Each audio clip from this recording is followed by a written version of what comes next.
Ker mar piny Burundi Migosi Evariste Ndayishimiye oyango ni oikore mar tiyo kanyakla koda piny Kenya e weche goeko mag nyayo dongruok.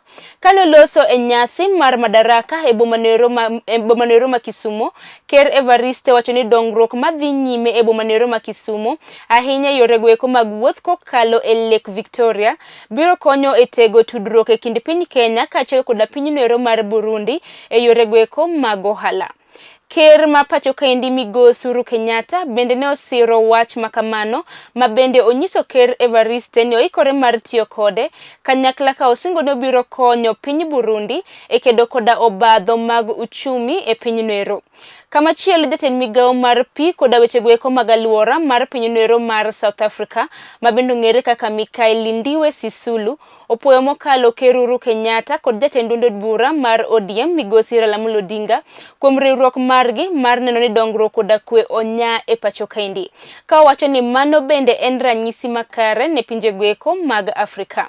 Mikael Sisulu bende oyango ni bedo kanyakla mar Ker Kenyatta kaachiel koda Migosi Raila Amolo Odinga e yor handshake ma bende notimre higa mar 2018 okelo kwe kod achiel mar oganda mag jo Kenya ginero ma bende okelo yot mar kelo dongruok e gwenge ma pacho kaendi. Tena nashukuru sana jana ulinitembeza kunionyesha maendeleo ya ulimwengu na nikaona kwamba Burundi kuungana na mji wa Kisumu ni rahisi sana, kwa sababu ile Lake Victoria inafika sehemu ya karibu na Burundi. Mkoa wa Bukoba Tanzania ni karibu na Burundi. Kuungana na Kisumu ni rahisi sana. Ker ma pacho ka Migosi Uhuru Kenyatta bende osiro wach makamano ka onyiso Ker Evariste ni ohikore mar tiyo kode kanyakla, ka bende osingo ni obiro konyo piny mar Burundi e kedo kod obadho mag uchumi ma bende osethiro piny noero.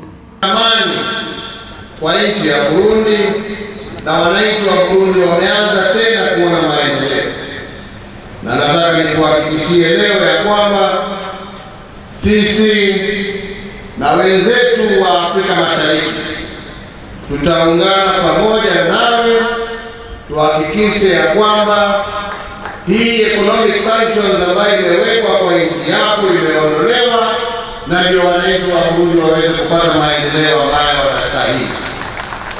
Toko machielo jatend migawo mar pi kod weche ler mar aluora ma piny mar South Africa Mikael Lindiwe Sisulu opuoyo mokalo Ker Uhuru Kenyatta to kod Migosi Raila Odinga kuom riwruok margi mar neno ni dongruok kod kwe onya e pacho ka bende owacho ni mano en ranyisi makare ma pinje duto mag Afrika onego kaw. We have marveled the relationship between our two leaders here, Raila Odinga and the President. And I'll take home the message of what is possible when two leaders like yourselves work the way that you have.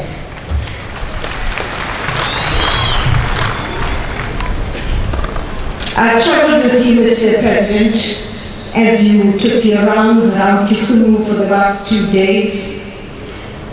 Mikael Sisulu bende oyango ni bedo kanyakla mar Kenyatta kod Raila Odinga e yor handshake manotimore e higano mar 2018 okelo kuwe kod achiel mar oganda jo Kenya gino ero ma bende okelo yot mar kelo dongruok e gwenge goeko man e pacho kae. On my President's behalf and that of the government of South Africa, we congratulate you for the road that you have traveled to this celebration today. Kenya was an inspiration to South Africa at the time of its independence, giving hope to our people that it was possible that we too in South Africa would be free. Nelolo TV kowuok e kaunti ma Kisumu, Anne Sophie Sau.